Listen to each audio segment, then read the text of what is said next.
This shit, this that good shit. I'm not kidding. I don't know how they managed it, but after the shit show that was 𝗶𝗵𝗵𝗵 and the not very impressive ripple that the weekly 𝗖cie𝗽𝗆𝗵𝗁 knockoff was leaving, Kuro's streak in terms of making endgame modes was getting a little sketchy. That being said, call them fucking 𝗖cie𝗽𝗆𝗵𝗁 the way they knocked it out of the park this time around. So, Virtual Crisis Prototype Trial is a pretty simple game mode.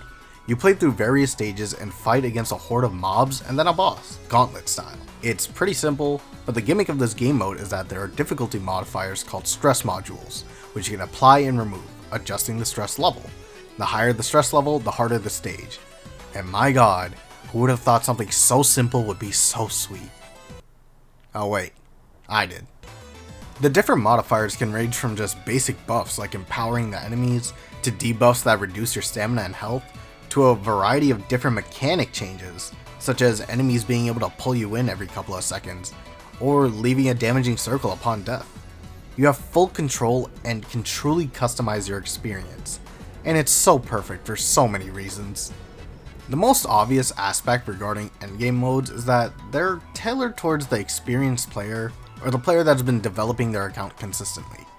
If your characters aren't up to snuff, then you're not going to reap the rewards. The issue that a lot of players end up having though is through forms of artificial difficulty like inflated HP or timers.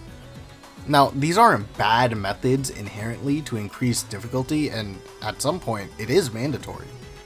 But when they are the only form of difficulty, it makes the endgame modes inherently gatekeepy. If you include the fact that aside from Virtual Crisis, these game modes require more than one team of 3 characters, it further hard walls players. Damage checks aren't fun, especially in games that typically make it so that the most effective character will probably be the latest one. While 𝗼𝗁 has done a great job at balancing characters and still making sure not one singular character completely eclipses another, it can still be frustrating for players who are stuck in that transitional period from a new account to a decently stable account. Especially when game modes promote the usage of specific types of characters like Tower of Adversity or 𝗶𝗵𝗵𝗵𝗵. But what makes Virtual Crisis so different? Like I mentioned before, you have full control over how difficult it is and what aspects of it are difficult. If you mostly have characters that are ranged, you can opt to turn on the death circle and play out of their range.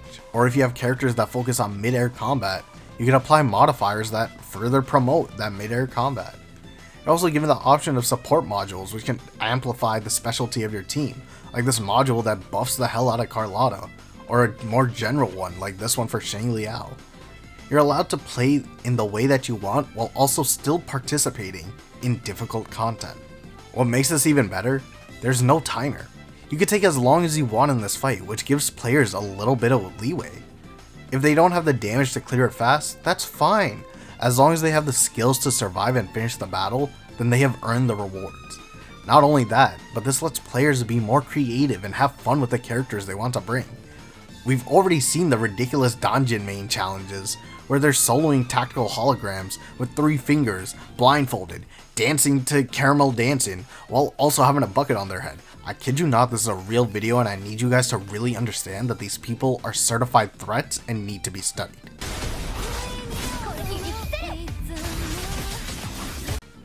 Soon, you're going to be seeing players do stress level 30 runs with level 1 Verinas, or full crit Yanwus. The possibilities are endless and let the players toy around with the fun-ass combat system 𝗼𝗁 has to offer, unlike a certain other mode. And also, notice how even though there isn't a timer, but it still tracks how long you take, it's like, it still motivates players to see how fast they can complete the stage, and it's almost like you don't need a timer to make people want to maximize their damage and optimize their run. Crazy. Oh my god! Wow! That being said, there are definitely some improvements to be made still, which is to be expected. This game mode, like in its name, is probably a prototype for an upcoming endgame mode. While it does offer a plethora of options, it's pretty easy to notice that characters that have to be up close and personal kinda struggle. Not all characters though. Brand is still amazing and is probably one of the best characters to solo with. and 𝗖cie with her aerial melees is still able to pump out her monstrous numbers as per usual. Characters like Jian and Shang Liao might suffer a little bit considering how they need to be in the enemy's face a lot, and since a lot of enemy buffs can punish you if you're too close and not constantly healing or shielding, it can get really copy to finish with those characters. Another issue is a little more specific, like the Pentanen's end stage, where it feels like if you don't have a character that does coordinated attacks, you're going to be stuck there for a while, and almost feels like a requirement to have a character with coordinated attacks. I don't think the concept is awful, but it should definitely be expanded upon and something I want to see improved upon in upcoming updates. But honestly, for a first time appearance, this event was a breath of fresh air, and I'm having a ton of fun just bringing new characters into it and seeing what I can do. Events like these that highlight the combat and allow players to experiment need to happen more often. It would be super sick to expand upon this, maybe even make it a co-op and letting players vote for what buffs or debuffs can be used, or adding an even harder game mode where every time you run a stage the buffs are randomized. I really do hope this game mode stays, and yeah, I just want to talk about it. What do you guys think about this game mode? Do you like it? Do you think it needs some work? Let me know in the comments down below, and don't forget to like, subscribe, and check out my socials. I stream 𝗼𝗏 pretty often and would love to reach 100 followers by the end of the next month. So, yeah. Okay, bye!